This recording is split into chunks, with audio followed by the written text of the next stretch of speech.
Yes, and we're recording. Hey. All right. Hey. All right. Chaz, welcome on the Ethier, the official Ethier community series. Thanks for having me. I'm going to start by reading your Twitter bio, which is Chaz Schmidt, core contributor of ethub.io, content writer at Settle Finance, and Secret New Project, research analyst at Ready Set Crypto. By the way, I really like the Ready Set Crypto Oh, thank you. name. Yeah. So for people who haven't heard of the E-Trader series, this is basically a series. This is the fourth conversation after Jeremiah Nicol, a moderator at E-Trader, Ameen Soleimani, and Vitalik Buterin, where the community has, or people have posted and upvoted questions. And today, Chaz and I will go through the most upvoted questions that were submitted on Reddit. Yeah, let's start with some introduction questions. So, Chess, can you share a little bit about the place where you're sitting right now? And the reason why I ask this question is because this is a distributed world and it's kind of, I like to get a sense of where people are actually located. So, please.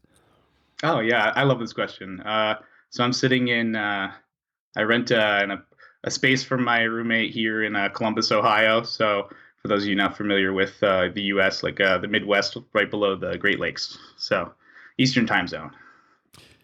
Can you tell us a little bit about who you are and what your interests are, or share a little bit about your background? So I'm currently a student at Ohio State.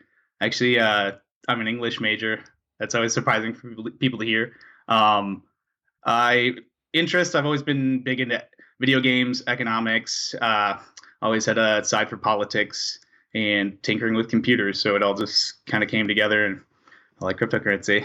Um, so mostly right now, I'm doing all those side gigs that I have listed in my Twitter bio, and then juggling classes mostly. Just wondering, you mentioned before that you started with computer science. Is that right? Yeah. So actually, at the beginning of my college career, I started with computer science. I was computer science for about 2 years, and I just reached a certain point with math where I realized I liked working on a lot of the logic of programming and some of the like more surface level stuff like UI and making stuff like applications. And so kind of DApps leads naturally into that simple sort of logical system where I don't have to do the. I mean, I never wanted to program a physics engine, so I reached a certain point in my computer science career where I couldn't. I just was struggling with keeping up with the math classes. So then I took a break from school, and I realized the things I liked most was in my academic career was English. So I was just like, I'll just do English, get a degree in English, and just focus on connecting with the cryptocurrency community and use my writing skills and my people skills combined with those technical skills that I had learned in my computer science to just be whatever I am today. Looking back, was it a good decision? Are you happy you made that switch? Oh yeah, 100%. I don't think I would have been happy. The phrase I always joke with people is, "You can pretend to read a book, you can't pretend to know math." I've always been the kind of person who I'll put things off, and like you can read a book fast, you can't really consolidate math fast. And I've always had to do stuff with my hands, and I've never liked to practice math, but I always like to tinker with like the easier aspects of programming, like playing with extensions of games and those logic systems. So and there was always this gap. And then when I found this perfect niche of like, oh, I can be the person who knows enough into the technical level of things where I don't necessarily have to be the person writing it, but I can read through code and translate it into a human readable level. And that's kind of what a technical writer is. And I think that's probably the most accurate description of what I do. Do you see yourself as a developer though? Is that something? Is that the way you would describe yourself? I definitely think an aspect of me is like we all have many hats or roles we play in life, and I think one of those is like in part of my free time is developing. I would love to like once I graduate. So I'm going to graduate here in a couple weeks, and then I'm going to have a lot more free time. I'm going to be doing just the jobs I'm doing in crypto and focusing on trying to develop as many skills in crypto as I can, and part of that is going to be learning more about smart contracts and programming and Solidity and honing those skills I already have started. And there's a lot of online resources. So I think just learning by doing is probably the best route for me. All right. So my third question was, what, if anything, did you study? But we but we went over that. Uh, who do you look up to? And if it's nobody in particular, where do you go for advice? So I listened to the last couple of interviews, so I've really been thinking about this one. I think personally, I have to say, it's going to sound cliche, but I definitely look up to my parents. I mean, like the financial literacy I learned as a child is how I got to where I am today. You know, I don't know how many parents would be patient with the idea of I'm just going to jump off the deep end and I'm going to work in crypto in a couple of years. So it's like, you know, I have to congratulate my parents on being so patient with me with school and, you know, letting me be the person I am today. Professionally, I would say Bernie Burns from Rooster Teeth Productions. Just always liked his can do. Just they build what they can build, and they're really thankful of the community. And I feel like I try and display some of that with ETHUB of just be really like, no, it's not us. We couldn't build this without the community. Just wondering from your study or your educational background, is there anything that trickles over into this question? Or are there specific things specific essays, books, whatever it might be that you keep revisiting? I mean, I think one of the books that really made me an English major was 1984. I mean, I read that in high school with an English teacher who unfortunately passed away. He was a real inspiration for me to become an English teacher too. I was really slacking my senior year of high school, and he really pushed me like, you know, you could be doing more, you know. And he was the kind of person who didn't do it in a mean way, you know. He always was like, I know you're slacking, but you could be doing more. And it's like, I feel like the books and how he made us dig into them, I really thought a lot about how language can affect your thoughts, you know. Like 1984, that's a whole section of the book that most people never read, is how they create newspeak and how the words actually translate into how you can describe and think things. And, you know, I think it really translates over into crypto because we're creating new words every day. We have to describe these new inventions, these new things, and sometimes the words don't even necessarily make sense and we have to rework those words. So it's like we're creating a new language every day online, and I think linguistics affect people's lives more than they think. Yeah, I think I have somewhere in this staple, there's a book from Wittgenstein, from Ludwig Wittgenstein, which is a fascinating read to figure out how linguistics and I would say in the crypto sphere how semantics often guide a discussion. Yeah. I'm going to go through the thread that with the questions. So thank you everybody. Big thank you to everybody who submitted questions and upvoted them. Let's start with user Sasal, who, as you know, is Anthony Sassano, one of your colleagues at ETHUB. Anthony asks, what is your favorite dApp on Ethereum that you think isn't getting enough attention? So I gave this one some thought. I think one that didn't really get enough attention was Diecard. I feel like Diecard kind of came out and it had a big like media push right in the beginning, and then, you know, I haven't heard very many people talk about it since. But for those of you not familiar, Diecard is like payment channels using DAI. You can send ETH and then they'll translate it into DAI, and then you can have instant, almost feeless. I think it is feeless in the channels, but you have to pay the gas to go in and out of the channels. And it's non-custodial too. You can run your own hub. So I think that's something that people talk about like the Bitcoin Lightning Network, and that's something. I mean, it's already on the Ethereum network today using those kind of state channels. Like I feel like people should be a little more excited about the scaling that's happening every day. Sometimes I feel like people aren't quite looking at the right spaces, if that makes sense. Communist Andy asks, what's your go-to when somebody asks you to explain quote-unquote crypto to them?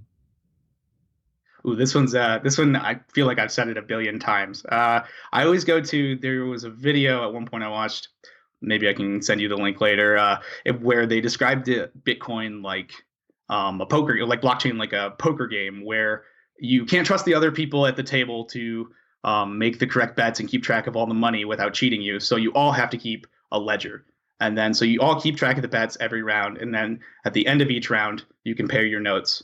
And that's how you can make sure everybody's honest. And that's usually how I start the conversation about blockchain, because then you can describe how the players are the different people on the network and the ledgers are the blockchain, and each transaction or each line of the ledger and each block is a page of the ledger. Well, what are the most common misunderstandings that you have to explain people? Or educate people about? So the one thing that always hangs me up is hashing. I always get caught where I accidentally say the word hash. And then I'm like, why did I say that? Because hashing is something that's kind of like hard to describe for somebody who doesn't have very much computer science background. Like and it's something that like doesn't necessarily need to be said in the explanation. So if I like ramble a bit too much, which I tend to do, I'll say the word hash and then I'm like, why am I explaining hashing to somebody? And then it's like I feel like I sidetrack them too much. So a lot of times keeping it simpler is better. Like you want to really push the aspects of like why not having to trust somebody else is valuable. And I think that's the biggest thing is like most people don't understand how much trust they have in their daily life. So like when they go to an internet site, they don't have much trust. So you have to like, that's another bridge you have to cross is getting them to trust the software. Tulsi Blabart, and I apologize for mispronouncing anybody's username, but Tulsi Blabart asks, is there anything you can tell us about your secret new project? I am so glad you asked. I was actually put it out there like a little bait, and you took it hook, line, and sinker. Thank you. So my new project, I'm going to be writing a featured piece on the new ETH Gas Station blog called ETH Gas Station Garage with Chaz. Hopefully with other people in the future. I'm going to be exploring, building out the idea I had on Twitter in January called Bridge Burner, which is like a smart contract where two parties say they're going to meet at a certain date, and then they put down a deposit.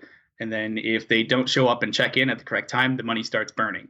And you can have it burn at whatever rate you want, or you can have it burn up to the end. But I'm just going to explore building out a dApp from scratch. Write it as a very casual blog, try and make it approachable. I think it could be one of those pieces that helps push people who are wanting to get involved in the community over the edge. And it's going to be really fun. I hope it becomes like a collaborative thing and the community joins in. I hope to use bounties at some point to push some of the community projects along. I just hope it really inspires people who have a little bit of computer science background, a little bit of Python scripting, that kind of stuff. It really doesn't take that much effort to go through the Loom has a great Solidity tutorial that you can walk through where you learn how to code their Crypto Zombies game. And you can learn Solidity pretty fast and be testing on the testnet faster than you think. And so, yeah, that series, it's going to debut next Wednesday on ETH Gas Station blog. So look out for that. And wait a moment. I just lost connection for like 10 seconds. So next Wednesday is when the blog goes live? The blog post goes live? All right. Yep. All right, great. Can you tell us a little bit more, because I'm not sure if I completely understood, but can you tell us a little bit more about the major use cases you're trying to go after? So two parties come together and they promise to, or they or the dApp allows you to work towards a specific goal in a specific time.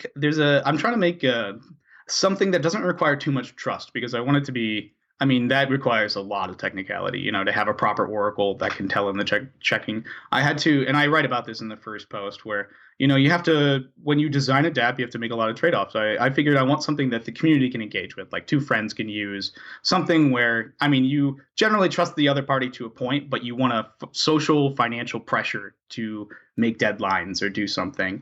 So like this first version is going to be burning money, because I thought that'd be the most social financial pressure.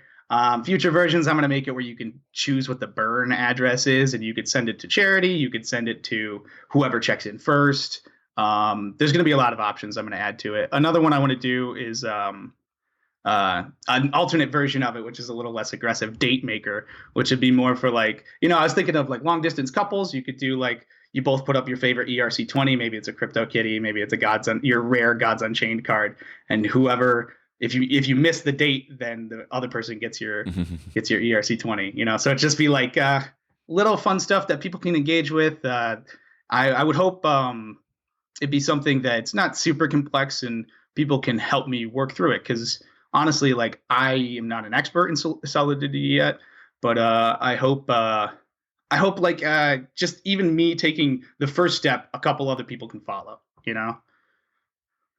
All right. User Krokodilmannchen, I heard he's a wonderful user, asks, how did you end up working for or contributing to ETHUB? This is a good one. So Eric, I guess, led me in with all those graphs, On Twitter, I would just always follow him on Twitter and I'd see these graphs. And then eventually I was like, where are these graphs coming from? And then I found the GitHub in, I think maybe September, October of last year. And I was like, oh, I see what they're building here. And so I just started contributing stuff. I figured I'm an English major. In between classes, at the very least I could do is proofread some of the stuff. And then next thing I know, I'm like, well, this deserves an entry. And I'm just writing entries for things back and forth. And eventually they approached me and they're like, hey, if you just want to be a contributor and, join the team. And ever since I've kind of just been like the third person in the room, giving like another opinion to weigh in on things and trying to shape things behind the scenes.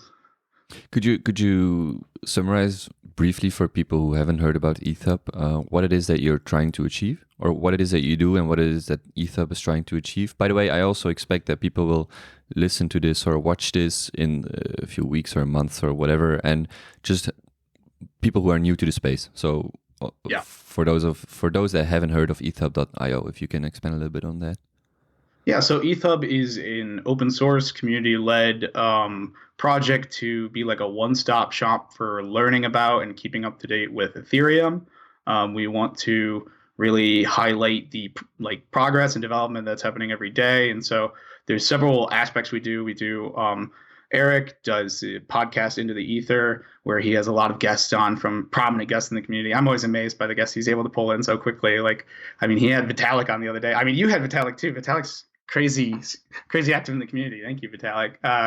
I actually was kind of nervous coming on here. I was like, oh, I'm coming on right after Vitalik. I'm glad you had the break. I didn't want to it's definitely be rough to follow right after him. Yeah, I thought about that as well. I was like, wait, let's do a little break because the next person might feel like after Vitalik, like what are you going to do? So yeah, I didn't want to put too much pressure on you. So Eric does the podcast. And the podcast has a guest where you learn about individualized projects and what people are working on in the space, along with Eric and Anthony do updates. Anthony puts out an email every week of the news happening in the week, and then they do a summary on the podcast. It's a great summary for people who don't necessarily have a lot of time to tune into the news. Those two together, the newsletter with the podcast, can really keep you informed on a lot of things. And then the other side of it is we have what we call the docs. So docs.ethub.io is it's actually a GitHub repo behind the scenes, but it's just like we hope to make a Wikipedia style, everything you'd need to find, maybe a little more streamlined than Wikipedia because it's on a single topic like Ethereum. But, we want to cover what's built on it, what it is, the current, the monetary policy, who's building it, and all the innovations, Yeah, I think everybody can contribute to that too. If you have a GitHub account, you can go and submit a pull request, and as long as it doesn't have anything naughty or completely inappropriate or misinformative, we're going to add it. And the only other rule would be no advertisements. We really had to, we want it to be an educational space. There's never going to be any sort of advertisements on the docs page. Yeah, and correct me if I'm wrong, but I believe that the CFTC asked those 18 or 22 questions or community input on Ether and Ethereum. And those answers are there as well, right? Like the community source document, and then maybe the answers from Consensus and other parties. But I believe that you were the single or the first party which community sourced the answers to the CFTC questions.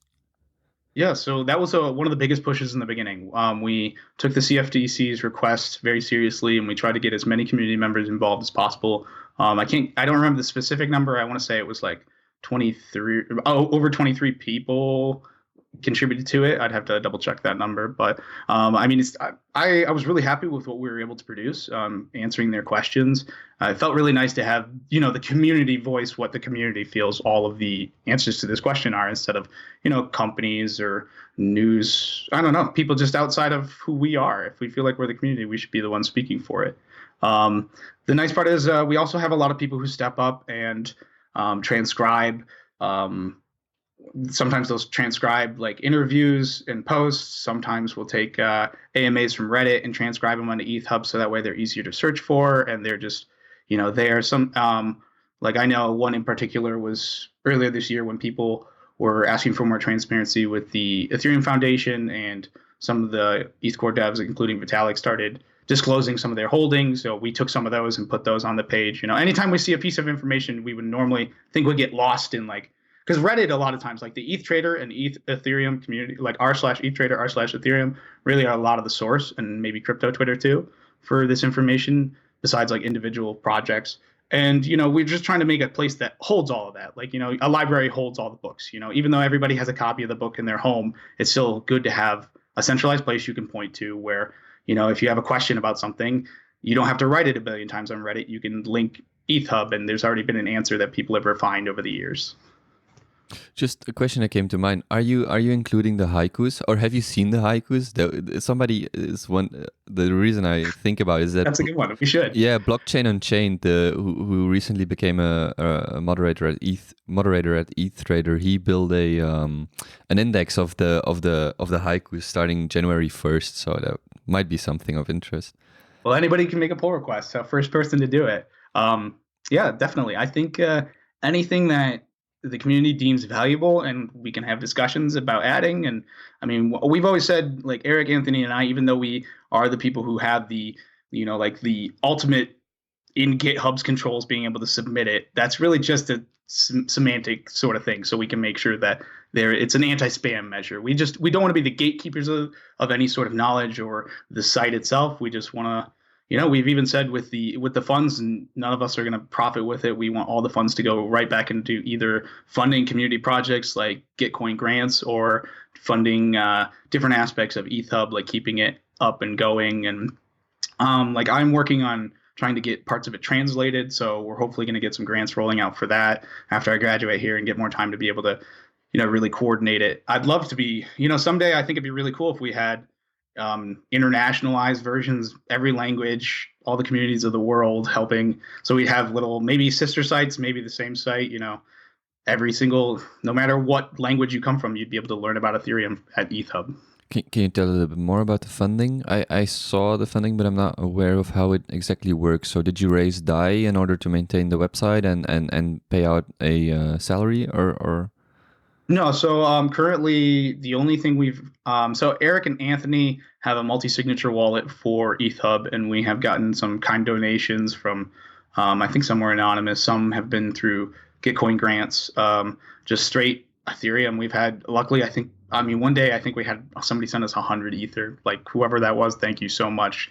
None of us are getting paid to do any of this. We're just trying to use it to, we have stuff like hosting the site costs money, so we're trying to like make sure none of us are paying out of pocket for that sort of thing. We want it to have longevity. We don't want an ETHUB that's going to come and die because we made it unsustainable. So like the idea is, if we can conserve the funds as much as possible, but get effective grants out of it. Like Anthony put out grants to get more writing on ETH 1.x for the site to flesh that section out. And like, that's a perfect use of the money. I mean, if people like what we're doing, I mean, we should just keep using, we feel like it's almost like PBS, and it's a public sort of service. Can you tell us a little bit more about the forum that was recently added? I think even this week. I'm not sure when the forum opened, a few days ago. Yeah, it just opened, I think, like 36 hours ago, something like that. Well, I guess that's going to date when this was, whatever. So the community.ethub.io just launched, and we are going to be using it to try and, similar to how there's technical discussions on like ETH Research, ETH Magicians.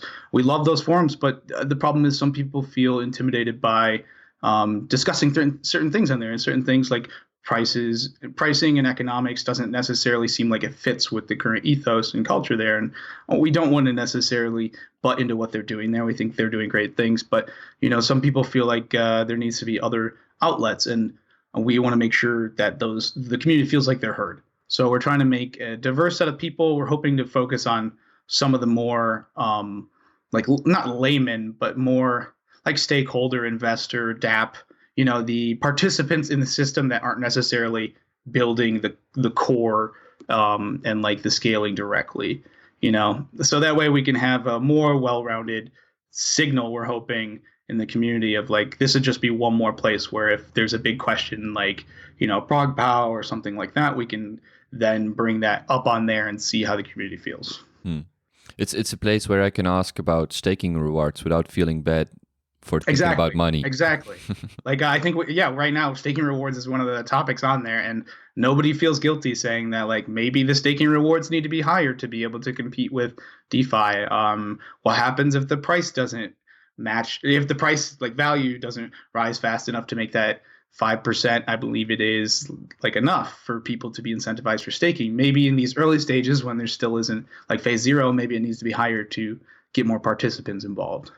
And it's one of those things where these same sort of discussions are happening on ETH Trader, and I love ETH Trader and love the daily, but I think we all know Reddit's really hard to search, and there isn't much lasting results. The daily comes and goes, and I don't know how many people go back through and read the daily after maybe a couple days, maybe a week at the most.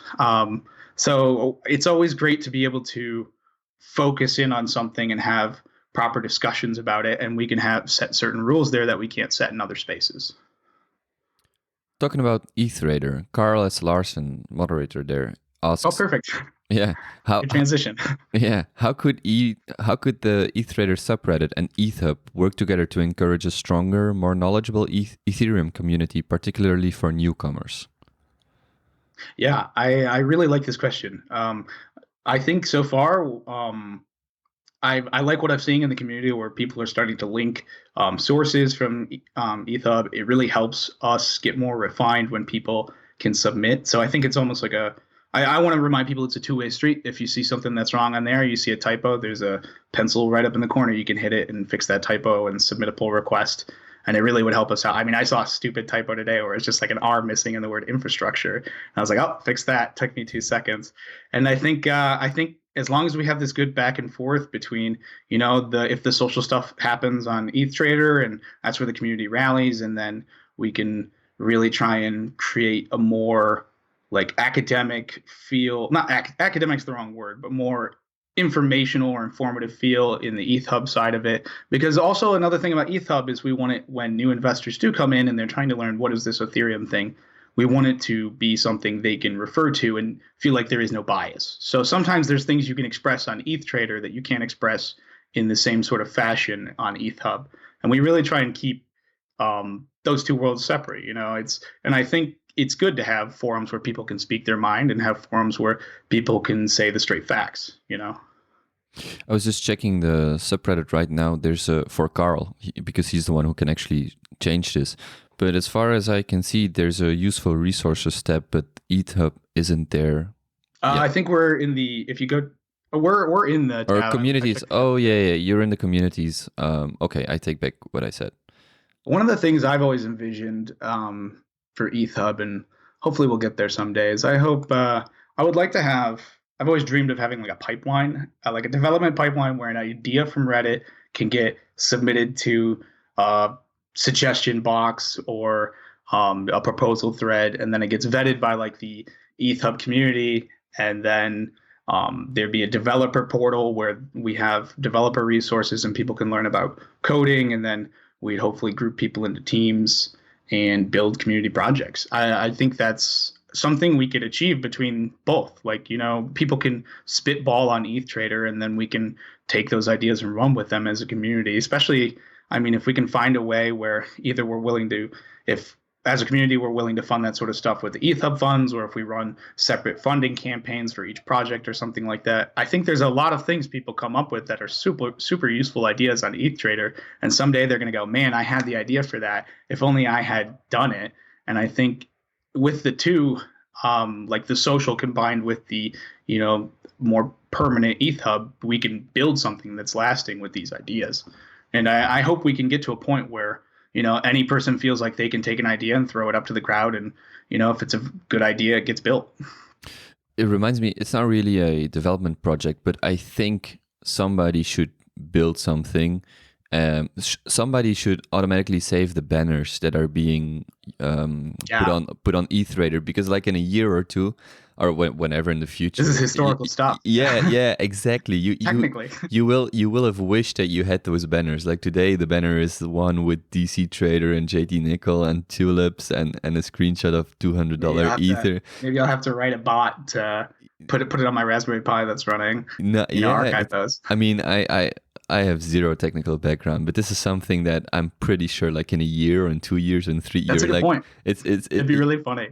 Man, because I tend to um um I come from the artistic angle, and so with the haikus, for example, but I don't really talk about it too much on the daily because I don't want to put any pressure on Single State Serenity, who's posting the haikus. But that's a project, man. I would put that in a book or something, or just like on postcards. Like I would even, it's a little bit, people are prefer their anonymity, but it's something like, I would even like send like a monthly postcard with like the best haikus. But I'm And that's the thing. I think stuff like that, we can do that as a community. If like for stuff there was one time I saw there was a book with like an alligator. I can't remember exactly what it was with Bitcoin, where they were predicting all the different technologies you'd be able to use Bitcoin with.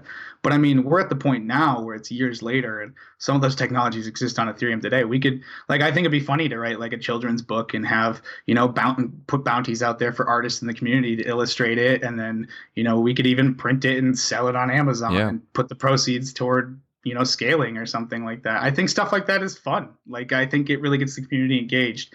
A lot of my inspiration for this stuff comes from the Monero community. They're really good about funding proposals that get put out there, and they even had at one point, there was a race car driver who had a Monero logo on it, and it's like, I don't know if necessarily that's like the first thing we should be focusing on, but it is kind of fun, and it gets people to see like, oh, these things are out there. I mean, I don't know how many people in this world like Ethereum is relevant to, and they just haven't heard the word Ethereum yet and really had it click in their heads what it is. Because, you stumble on this stuff, and then, you hear the right sentence, and then it all just, you're down the rabbit hole. Yeah. There was even this thing. I mean, you mentioned like maybe we shouldn't focus on that. But the thing is, there's so many people in this ecosystem that have something to contribute, which is what you're doing with ETHUP as well. It's like you're opening a portal, so to say, for people to be involved and active in whatever measure they want, because that could be a developer, an artist, on ETH trader, it doesn't matter. And like, there's just so many things to do, and me or you developing one idea doesn't have to diminish the idea of anybody else. There was like one thing with the banners, which I wanted to mention, which I thought would be hilarious. Like, I read a lot, and so I always need bookmarks, and so you could actually print the banner on bookmarks and just print like 50 banners, and like and just make like packages, and like if somebody wants like 50 ETH banners, I mean, given that the people who made the banners are okay with that and blah blah blah, all those details, but I think it would be hilarious to have like a few bookmarks with the ETH banners, and they're actually that far. It's like these kind of ideas, it's like, go run with it and do it, because it's hilarious, and then those are the things that in a few years you're like, man, I was part of that community, which is why I like ETHUP, and even this series. It's like you're part of something that is quite nice. I mean, it's a thing, like the community, the way it grows, it happens right now, and it will be different in the future, not better or worse, but you're part of it right now, which is quite cool. Yeah, I always joke when people say like, "Oh, you're an English major." It's like, well, somebody's got to write the history books. Like, I mean, what we're doing here. If I had a club on. Well, I still have a club technically. It's not very active now, but the Ohio State Cryptocurrency Club, or Cryptocurrency Club at the Ohio State, they have naming rules. But I would always say to people that to recruit them, if you think the future has digital money, you can live that future today. Like, we're living it over here. I mean, you can make loans out of smart contracts. You can make credit scores. You can do identity systems. You can interact with IoT and do crazy things. I mean, it's something that you would have dreamed of 10, 15 years ago. And now it's right under people's noses, and they don't even know. It's like going to change their lives overnight. Yeah, let's go for a easier question. The next one, Mikey for ETH, user Mikey for ETH asked, 2020 end of year price predictions. I always like to go conservative with these things, because you never look silly if you're conservative. And then, of course, it's going to shoot under these numbers, and then I'm going to look stupid for saying that. But I don't know. So let's say, what is it today? It's 172, and it's currently... Did you just look at your watch for the price? Yeah. That's hilarious. Yeah, I have the I mean, time is money, right? I mean, Yeah, that's funny. no. Let's see. So if it's So, so 172 just today, so wait, just for the people who are listening to this, he just literally looked at his watch to know the Ether price, which I think is hilarious. oh, that's true. Let's see. You see that? Yeah, I can't. Wow, that's wonderful. I think that's pulling from. I think it says GDAX in the watch face, but I'm sure it's Coinbase Pro at this point. Yeah. GDAX isn't really a thing. All right. But today we're at 172. So 172 today, and it's April, so that would mean. And today's so we're saying the end of 2020. Is that what we're saying? yeah. I'm gonna say. Let's go conservative with it and say $1,000. I think $1,000 is easily doable. I mean, obviously, I think we could reach 1,000 sooner than the end of 2020. I think it really depends on how fast the phase 0 comes out and how many people jump in with staking. You know, I think people really underestimate how much ETH is going to come out of the markets to get sunk into staking in phase 0. I mean, people are really excited about proof of stake, and I mean, some people I keep hearing FUD out there that like proof of stake is years away, and it's like, I mean, testnets. I mean, I'm running a validator in my room right now for the Nimbus MVP, so I don't know what they're talking about. Proof of stake years away. I mean, I think commercial like phase 2, everything dream proof of stake is a couple years away. I mean, but I think the research is happening faster and faster, and more people are joining every day. So I wouldn't be surprised if it accelerates faster than we think. I will add to that is like the cryptocurrency ecosystem as a whole. So not just Ethereum. You have because it's relevant to the 2020 end of year price prediction. It's like the Bitcoin halving is coming up in about a year, which is May 2020, and then there's the ETF that might get launched. Who knows now? Nobody knows when that gets pulled through. But 2 years is a long period, or a year and a half, and then there's Sparks, and there's all these kinds of exciting things where if you follow it. Oh yeah, go ahead. I would say like conservatively 1,000, just to like, you know, if anybody really is like, oh, he was too optimistic, then I have that holding me back. But I would say honestly, I think we could easily be end of 2020. I think we could easily be well into like 1800s, closer to like maybe 2200. I mean, I just wouldn't be surprised. Like it's one of those things where it felt crazy to go from $12 in January to $100, over $100 by June in 2017, but it takes you by surprise. I mean, it's coming in waves, and every wave it settles a little higher, and I think that's just going to keep happening over the next 10, 20, 30 years. And I think maybe it stabilizes at some point because there's only so much wealth that can accumulate at the bottom. But if ETH sinks keep getting built, it doesn't make sense that it wouldn't. And the issuance is still as low as minimal possible for the most amount of security necessary, then I don't see why it wouldn't just keep fueling itself. Hodled One asks, what do you think about ETHUB running a community call to balance out core dev calls for getting sentiments? Yeah, so we talked about that a little bit earlier. I think it's good. I think one of the main things, I think balance out, when I heard that, I don't think balance out is quite the right word, because that implies that there's an imbalance right now, which yes, there is, but like in terms of calls. But I would say that the people involved in the calls make a concerted effort to try and incorporate other voices and other opinions into those calls and are hearing those voices. I just think it is good to have more calls, but one of the things we've always considered is we want to make sure that at a certain point there isn't too much noise. So we're going to be keeping an ear to the ground about how much noise to signal ratio our call is actually putting out. We want to make sure that we're providing something that's unique to the space and we're not just talking over other people, if that makes sense. Can you explain a little bit about what the community call should be like? Is that like a weekly, bi-weekly, monthly call? Who's invited? Is there any kind of vetting? Do you have to be on the forum? What does that look like currently? I'm not sure what the exact rules are. I'm not even sure if we have exact rules to begin with who's allowed to be involved in the calls. We're still discussing a lot of that on community.ethub.io.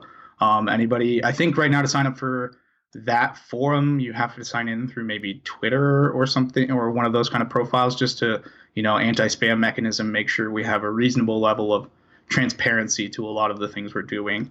And we'd like to, I've heard talks. I believe that we'd like to try and expand it out to more like pseudo anonymous people in the community, but that opens up a whole other can of worms. So we're starting simple and building out from there. And in terms of what we want to talk about on there, we're still trying to cover all that in the discussions as well, in community.eth.io.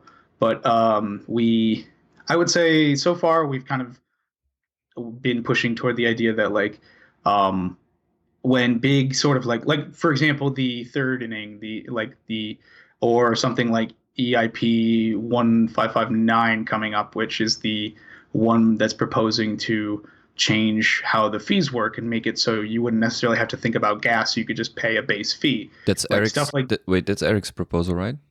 I believe so. Yeah. And yeah, so like that, I am strongly for. I think it's something that could simplify the community, but I think it's also something we should discuss. I think people should be aware of these kind of changes, and it should be a place where somebody from Reddit who's been in the community, not necessarily a long time, but somebody we want it to be an educated call. We don't want simple questions. We don't want stuff like, we don't want to be explaining what Ethereum is. We want to make sure that there's a reasonable expectation of competency. But at the same time, we don't want to, yet again, we're not trying to gatekeep it.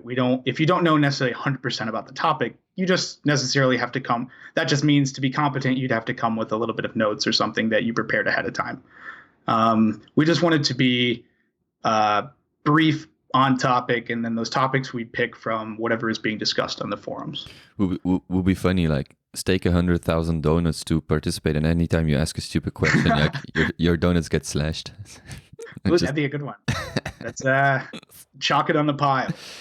Yeah, or make a pool. It's like that guy asked a great question, give him some donuts. That guy asked the stupid questions, so slash his donuts. That would be funny. No, I'm just thinking out loud. So, also from user Huddled One, he asks, what's an Ethereum maximalist in your humble opinion, and do you believe it is good or bad? It's a good or bad thing for community cohesion? Ethereum maximalist. I don't think it's bad for cohesion. I'll say that outright. Defining it's a little harder. By definition, maximalism would imply that they think that Ethereum is the only solution, I guess. Like that there'd be nothing else. I think a maximalist that believes that Ethereum is going to be the only cryptocurrency that ever exists is kind of maybe thinking too far down the line. Maybe they're a little more optimistic than I am, but I think realistically, if you want to call yourself like an Ethereum maximalist who believes that like Ethereum will be top dog or like take over Bitcoin's place, I could see that. I think that's something that's a valid point of view, and I think as long as you aren't like toxic about it and attacking other people and spreading a bunch of lies about other people, that's not really a problem. I think cohesion really comes from how you approach your beliefs more so than what beliefs you have. My estimation right now, or the way I think about it right now, is that it's very hard to be an Ethereum maximalist because there are different narratives, so to say, within Ethereum. Whereas with Bitcoin, you have a very strong gold narrative and a very strong neutral global money, which is easier to get a group of people behind. But within Ethereum, it's quite hard to figure out, like, what exactly is this? Is it the world computer or isn't it the world computer? Is it the global settlement layer, as Joe Lubin recently said? What is it exactly? And so it's harder to really, I would say it's harder to identify an Ethereum maximalist in the wild rather than a Bitcoin maximalist, whatever that might mean. Yeah, I think that's definitely a good point. That it's one of those things where I always think about when you think about the term ETH maximalist, it always trips me up because it's like, does that mean that you don't believe in any sort of tokens? Are there any useful tokens in your opinion then? Because like technically, if you really wanted to get nitpicky with it, I think there's people out there who believe that like almost all tokens are useless and everything can be done with ETH. Like I think it's at a certain point, it is what we said earlier. It's like semantics, like is maximalism really a problem, or is it the person who's being labeled a maximalist? If you're talking about like negative maximalism, like I think that's true for any sort of cryptocurrency. I see there's Bitcoin maximalists out there who are super respectful to the Ethereum community and can go back and forth with proper like critiques, and then there's other people who just come in and slander and lie, and it's like it happens on both sides. I think it's something that like people should just be more aware of. There's a human on the other side of the screen, and I also think it plays more into politics than people think. Like now that we're if we're trying to replace something like fiat currency, which is backed by a government, there's obviously a certain level of like nation state that you believe in. I mean, or you believe in some sort of system behind that money.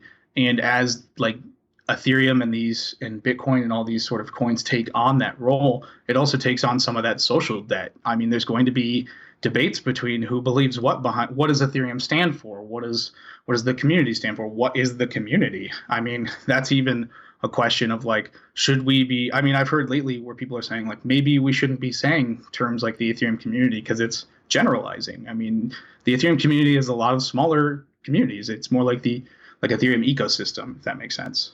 How do you think about the recent, let's say, the last 2 to 8 weeks, where the whole, not just the moderator, the Ethereum moderator situation came to be discussed, but how do you feel about, say, Nick Johnson leaving as a moderator and hinting at community paranoia or toxicity, I think were the words he used. I'm not sure. He definitely used paranoia. How do you feel about that? Is that true in your estimation? Is there anything to that?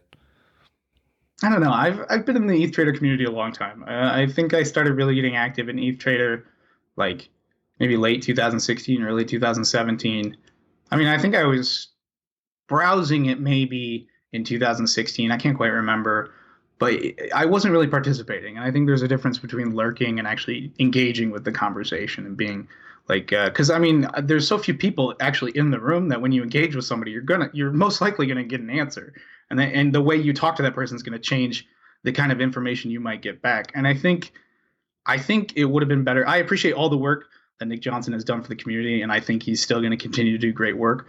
I think it would have been better to have a dialogue there instead of just like throwing comments out there. It almost feels like unfair to like mic drop it like that. Just make this. Maybe I don't think the toxicity is necessarily there. Yeah, I honestly think it's something that with social media you get the loudest people have the largest megaphone they've ever had, and it's a very vocal minority. And there's a lot of people you don't see who are by the bystander effect that aren't necessarily stepping in and negating those negative comments because they don't feel it's their job, or necessarily they don't want to take that emotional weight on throughout the day, or they don't have time in the day to do it, or they just don't care to. Just to be sure from my side, it wasn't necessarily about Nick Johnson. It's just the last post I saw, the last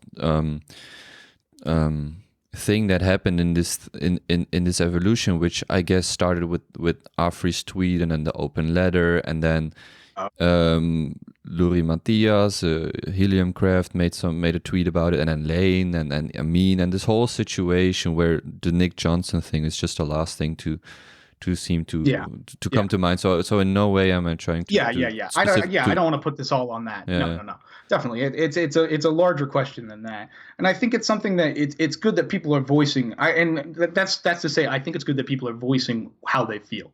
Like if that's the way people are feeling about like governing the community, people should have their voices heard. I mean, the more ways we can talk through this and figure out what the community actually is and what the community wants, that's better. I think signaling your own opinion and helping signal the wider like ecosystem and what they feel is good. I think in terms of like the drama of it, I think sometimes, I mean, obviously it's the internet. People take things too far.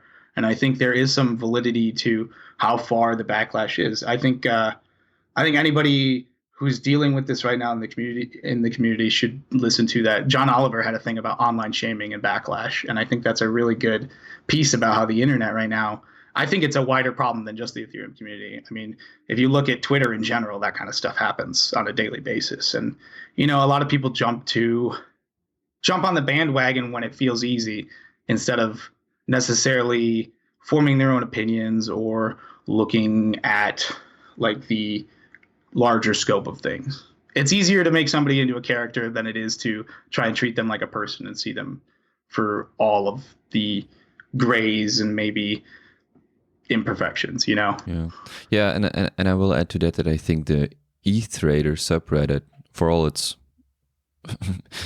for all its shit posting and funny memes and things that go on. Actually, it's a really nice place to have nice discussion. You can actually, partly because of the whole karma, the donut system, but partly because people actually, especially in this period in time after a long extended bear market. But I really enjoy what moderators and the community have created there. It's high quality compared to Twitter and other subreddits. It's really a high quality place to. It definitely feels special. Yeah, it feels different than most subreddits. I think what really sucked me into the Ethereum community, was, I mean, I was on ETH Trader. I mean, I had Ethereum and I knew about Ethereum and I was involved in the community a little bit, but there was at one point where I had this question in my own head where I was like, why are the block times faster on Ethereum and how is that possible latency wise?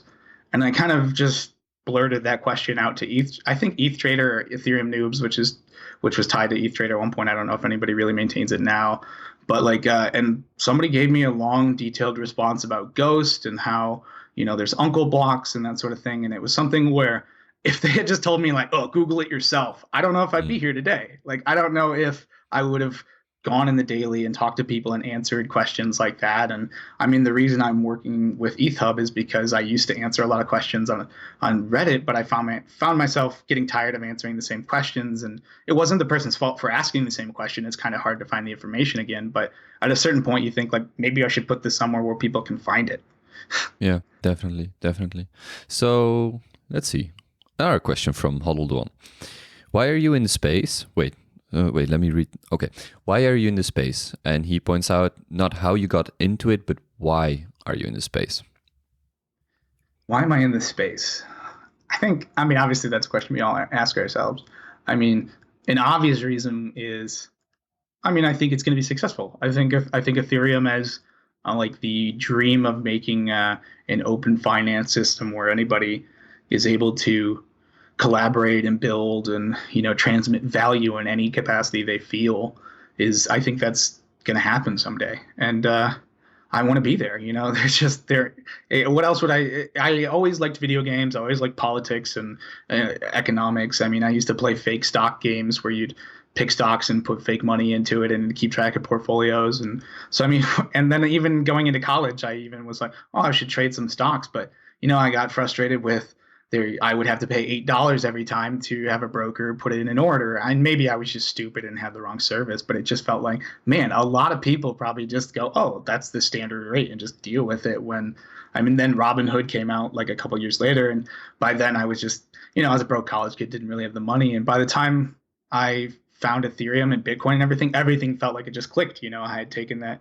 I was taking that break from school. I was in computer science, and it was just like, man, this thing is so young, and it seems like it's really going to go somewhere someday, and I'm crazy enough to take a risk on it. Where do you see us in 3 to 4 years' time, and mostly with regards to technology, like ZK rollups, ETH 2.0, dApps you think we need or think we'll invent? Oh, sorry, dApps that you think we need or think we'll invent? So 3-4 years time, I think ZK rollup, we're going to have some payment processing service. That's probably not the right way to put it, but ways to just pay people quickly. I mean, tens of thousands of transactions per second in 3-4 years time. I mean, that would assume, okay, so 3 years, 4 years time would assume we probably have proof of stake at that point. And I mean, it's really off to the races once you have that, because we're going to be able to do, you're going to have really efficient block times because they're going to be a little faster. We're going to be able to, hopefully we'll have state rent by then. So we'll have figured out how to prune the chain. So more people will be able to tap in with stuff like IoT and be able to be serviced with light clients. I think in 3 or 4 years, we'll probably have businesses building around stuff like data availability for, for shards and figuring out getting information across different shards, and maybe even helping you back up state channels, stuff like that. Because with say your system goes down and you didn't have a backup of your state channel, for certain businesses, it might be nice to have, a service provider who would just snapshot their payment channels every time it happens so they could back it up for them. I think zero knowledge privacy is probably going to be the thing that grows the most in the next 3 or 4 years. I mean, right now, even just sending money to a friend is kind of tricky because you have to send, if you want it to be private, you either have to trust the person or send it through like a lot of times just an exchange, which that just feels wrong. And like I think I know Vitalik has mentioned, I don't remember what podcast or where, but he mentioned that possibly like a mixer or like accounts per dApps, and I think that would help a lot. So I don't know how many people actually take the approach of making a new wallet for every single dApp that they use and every single new payment. It's something that many people don't want to have to keep track of that many keys, and we're not going to have to do that in 3 or 4 years' time. And I think social recovery is going to be something that's a lot easier in 3 or 4 years' time.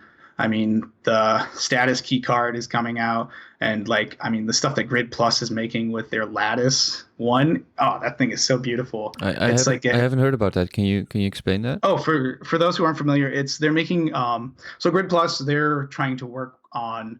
I mean, right now, I think the original intention was for decentralized power, so you basically be able to sell power to your neighbors and peer-to-peer on the grid, and then they have to have a hardware agent, as they called it in the beginning, which is now called the Lattice One, which is a little console that you'd have in your house that looks kind of like the credit card machine at a store, and it would be basically your little vault or your little terminal that you'd use to sync your wallet. That's one key would be held on there, another key could be on your phone, and then a couple keys could be these little NFC key cards that look like credit cards, and then you'd stick them in, and then you can do multi-signatures. So you could have where you maybe have one that you have an authorized amount of money you can spend on your phone, and that'd be like your checking account, and then your savings account would be one that takes 2 key cards in your phone to verify the payment or something like that.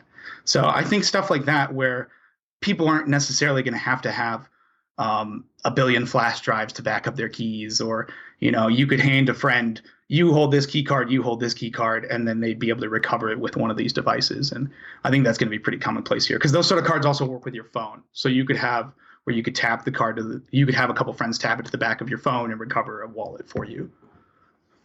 Sounds much more user friendly than chopping up 24 words. Definitely. I think that's generally what it's going to be. It's more user friendly. Things will get abstracted. Things will not feel as if you're, working with a world computer, or like, as much as I hate that term, but like you're not working with like a shared terminal. It reminds me of the Burner Wallet project. It's like I love Burner. Yeah, I wish I hope I'll have the chance soon to actually use it, because I wasn't at the Denver where it was tested, if I recall correctly, but I've read a little bit about it. It seems from a user perspective, it just seems like such a jump forward. Yeah, and last night he just put out a module where you'll be able to extend it, so you can plug in your dApps into the Burner wallet pretty quickly using a UI and certain like Web3 provider they already put in. So like I'm definitely going to explore it for Bridge Burner, because I mean, for something that's going to need consistent timing in terms of burning money, and something that I want to be low fees in terms of gas, I mean, the XDAI network seems like it makes sense for this sort of thing. And then you could base it all in DAI. And then if I could incorporate Bridge Burner into the Burner wallet, it just feels appropriate, right? Yeah, definitely. No, these jumps in user experience design and just user experience in general, I get really excited by them. So just like, yes, this is working. Same. And I honestly, it's some of the stuff that excites me the most for even just the smallest of reasons. I think it's just because I've dealt with the harsher end of the UI, where you're like on Etherscan manually plugging in numbers into a smart contract using MetaMask, and it's like, man, I wish I could just like pop an interface onto this right now. And we're really close to that. I think if not there. I think the first thing I ever did was give these Ether cards. I think it was Ether.cards, and I think it's part of my crypto right now, or my Ether wallet. I'm not sure. But it's just like yeah, I'm actually handing out Ether or cryptocurrency. And it's just a stupid card, but it actually helps, because people are like, oh, wait, this is something tangible now. It's something that makes sense. Yeah. So Ruvalm asks, what is the day-to-day work as a research analyst of crypto protocols and dApps look like? Well, it's a lot of... Sorry, I actually misread his question. So what is the day-to-day work as a research analyst of crypto protocols and dApps? Okay, yeah. Yeah, so, I mean, it is a lot of being an Etherscan and manually tinkering with software before it's necessarily supposed to be being used by the mainstream yet. I feel like it's finding those dApps before they've ironed out all the kinks and making sure you're the dude who can warn people there's still kinks in it. It's a lot of listening to crypto Twitter, just talking to people throughout the day, asking questions whenever you come up upon anything. I mean, I think people would be surprised how often you can just like, oh, I have a question about this dApp. You walk into their Telegram or their Slack or their Gitter, and Rocket Chat, whatever they use, and it's like you can talk to the developer. I mean, a lot of times they're just sitting in there and they appreciate the fact somebody's using it. I mean, I can't tell you how many times I've been like asking around about like, oh, I found this repo for this bot that can interact with this dApp, and then all of a sudden I'm talking with the person who made it, and I'm like, oh, you're the guy, you're the person, and I'm like, it just happens more than you think. It's a smaller room and a smaller community than you think. So, like I say, always, if you feel like you want to get involved or could take a step further, I mean, doing something is infinitesimally better than doing nothing. Ruvam also asks, how do you envision Ethereum becoming a prevalent protocol in mainstream internet users' life in 5 to 10 years? It's 5 to 10 years. That's a big question. That's a good one. So 5 to 10 years, an obvious one is going to be your food and your drugs totally going to be tracked on Ethereum. I mean, there's almost no reason that, like, I've seen most of the research into governments are using stuff like Hyperledger if they aren't already just experimenting with like public chain or using some dApp that interacts with the public chain. I mean, after the news with Ernst & Young the other day, like, I mean, it's just a domino fall. You're seeing all these businesses backing around Ethereum. And I mean, at a certain point, it becomes like the internet argument where everybody had their servers in their buildings before, and then they realized it was a lot cheaper to have some sort of data center that you could run all these servers in, and then people moved to the cloud. And EY even mentioned that. They're like, people have to get comfortable with using the cloud, and people have to get used to using the blockchain just like they did with the cloud. And I mean, I think stuff like Plasma and ZK setups, like what Ernst & Young just put into the public, or putting into the public domain in May, that's going to be huge. I mean, the more enterprise solutions that are out there for new entrepreneurs, I mean, the more likely they just don't start with a permissioned thing, don't start with trying to roll their own crypto. They just go with what the industry standard is. And so far that's been Ethereum. So I think stuff like food and drugs are going to be tracked. You'll see like those smart QR codes where you'll have traceability. Payments, if you don't just use like a wallet directly, you'll probably have some sort of tap and pay or like an NFC card solution that'll be done through some sort of wallet provider or just automated. Stuff like the Lattice one where it's in your house and you have like a terminal like that, that's going to make a lot of sense because not everybody's going to want this on their laptop because, I mean, we carry our laptops. They're not necessarily the most secure thing. So something that's like tamper proof and has secured elements makes sense. I mean, in the next 4 years, it's going to like hardware wallets are going to be standard for your phone. I wouldn't be surprised if that happens a lot sooner for Android phones, but 5 years from now, Apple's going to come out with it and people are going to act like it's the newest thing like they always do. And then people are going to be, if they haven't already been crazy for crypto by then, they will be. I think the biggest thing that's going to change, though, is in 10 years' time, people are going to view money differently. I mean, like right now, I mean, I hear debates about like what is sound money. And I think people get caught up on this word money, and they should really just think about things in terms of value. I mean, if you start thinking about assets in general, all they are just things you value. And eventually, we're going to get to the point where value gets so abstracted that you have to redefine for yourself what value is. And I think that's usually the biggest like aha or click moment people get when they get into cryptocurrency is that moment when they realize like, why do I care if my money is based in the US dollar if I care about owning Ethereum? Or why don't I just own this thing that I really like and I can use it the way I want? And if I don't like it, I can leave. I think in 10 years time, we're going to see a lot of people being able to put their money where their mouth is, if that makes sense. Like if you don't believe in what a chain is doing or what a service is doing, you can leave instantly. It feels a lot. I think it's going to feel a lot like the stock market and how like if somebody gets backlash on crypto Twitter, their stock goes down, stuff like that, where it's like, but in larger scale, I think there's going to be businesses that come and go just because of the, like, I mean, I think the backlash culture that we have right now is going to have to taper down. Otherwise, it's going to be really wild eventually because like you might see wild shifts for some investments just because people jump in and out of them so quickly. One thing, but it'll settle down eventually as the culture grows and grows and grows. One thing you didn't mention, which makes me curious if you think it's solvable at all, is identity. Oh yeah, identity is a big one. I think identity, a lot of it decentralized. It really depends on commercial and government adoption. So government adoption could be optional if commercial adoption comes first. I mean, you don't necessarily need the governments to do their ID systems if you have a decentralized identity, and that is better for your daily life, anyways. I think stuff like government databases for medical records are going to be a common thing here in probably 10 years' time.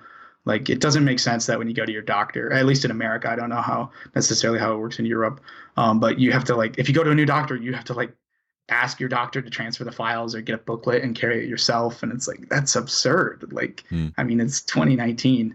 I think stuff like medical records are going to jump.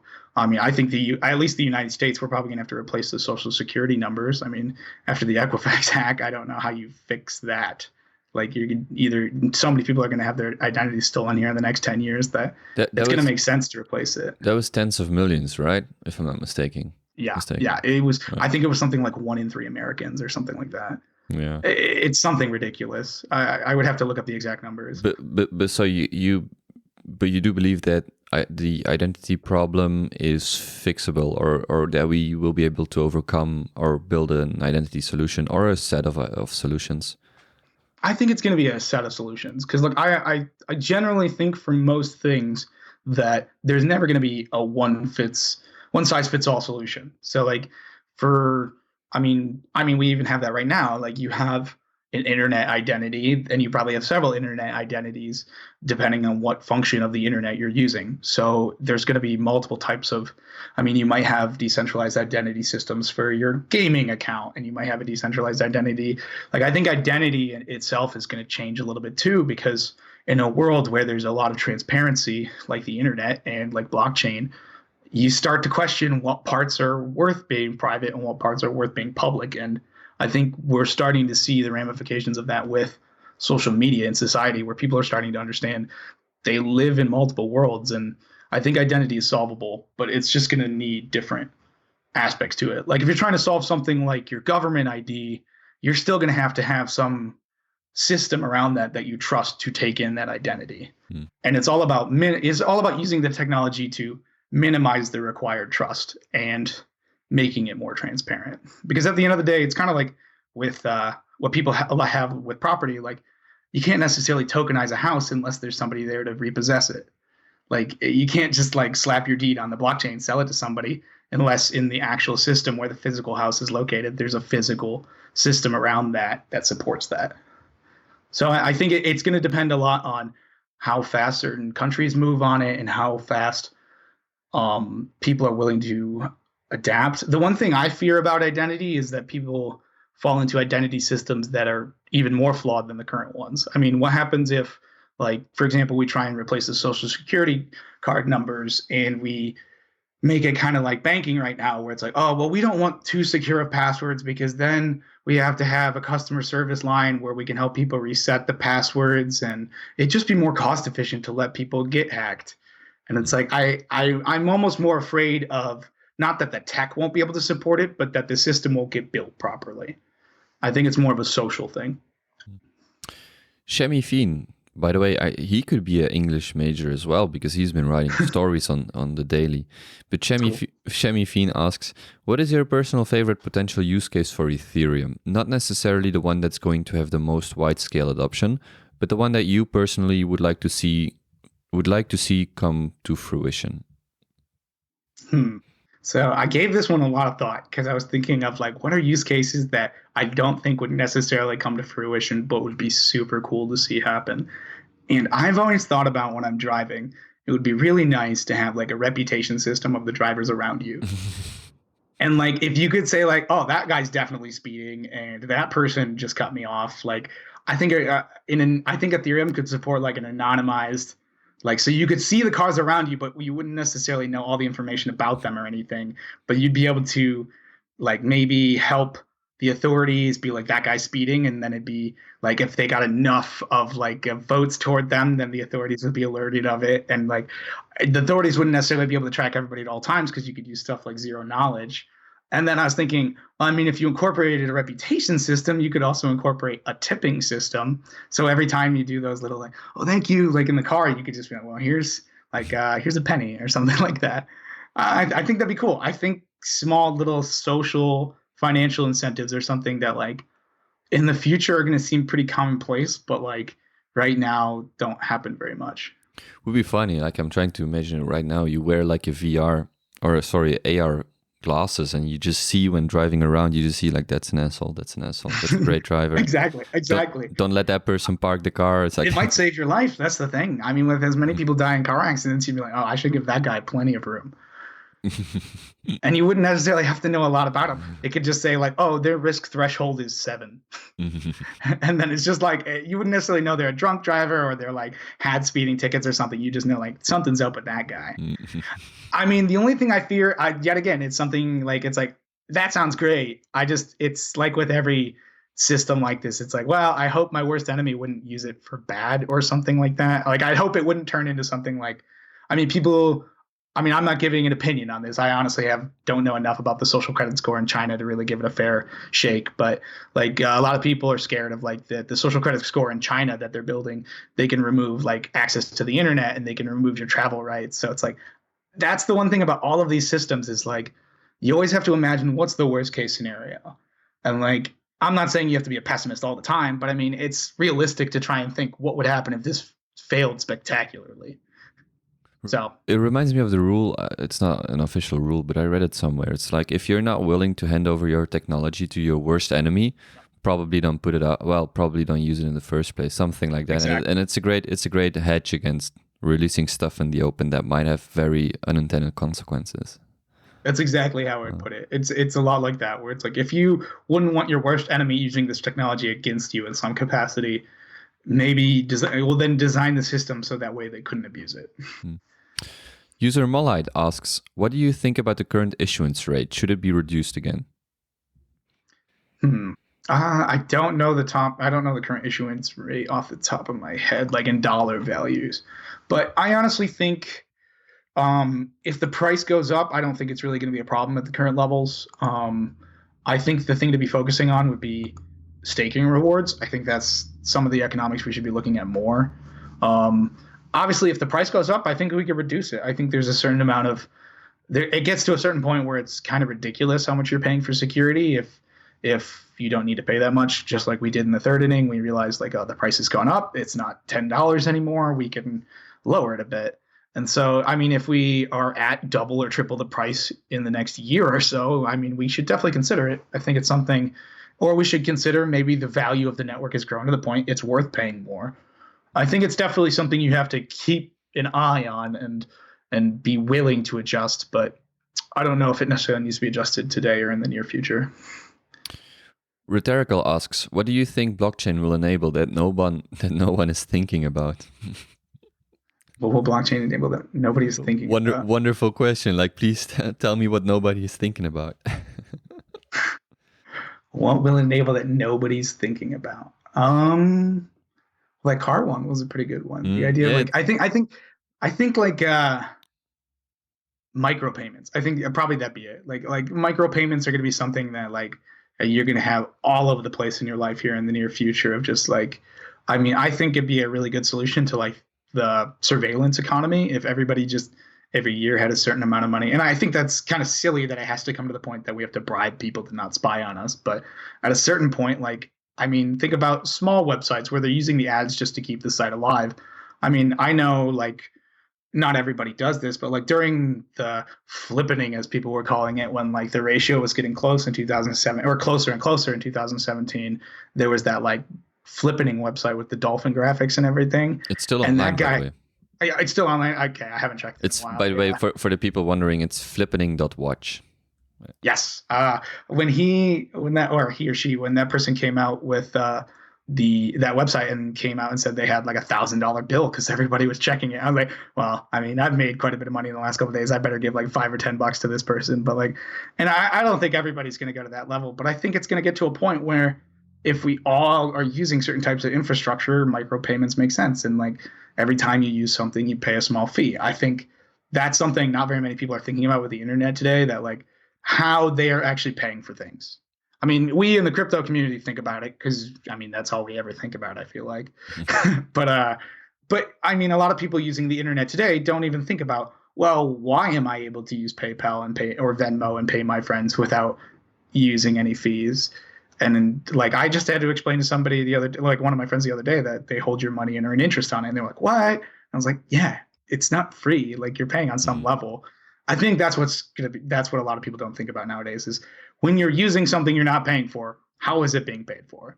Yeah. And I think when transparency and stuff builds out, that's going to be something people keep an eye on more. Although I had to explain people as well. They're like, oh, I'm signing up for this cryptocurrency exchange, and they aren't charging any fees. It's like, no, but they're taking. You should check their spreads. It's like, what's that? It's like, yeah, exactly. Like, you're paying in some degree. It's not for free.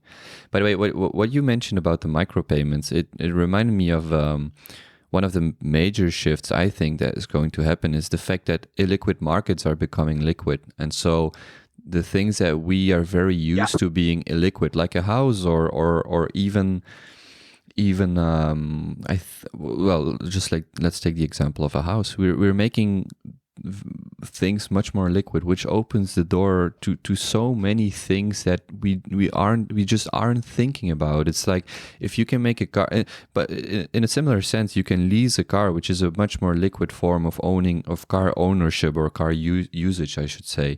But it's those kind of things that people aren't thinking about that will just, I think, drastically change how we think about, let's say, buying a house versus renting. Like, that whole discussion, like, just take that discussion, the buying versus renting, which is about liquidity in a large sense, is like, now take that discussion and apply it to almost everything you see, especially in the digital world and then the physical world. But starting with the digital world, it's just crazy how it's like, do I buy an external hard disk, or do I have a Dropbox account? It's like that. It's those kind of discussions, and at some point you're like, oh, wait a moment, I'm not buying a hard drive if I can just have it in the cloud, which is like, it's abstracting it. Yeah.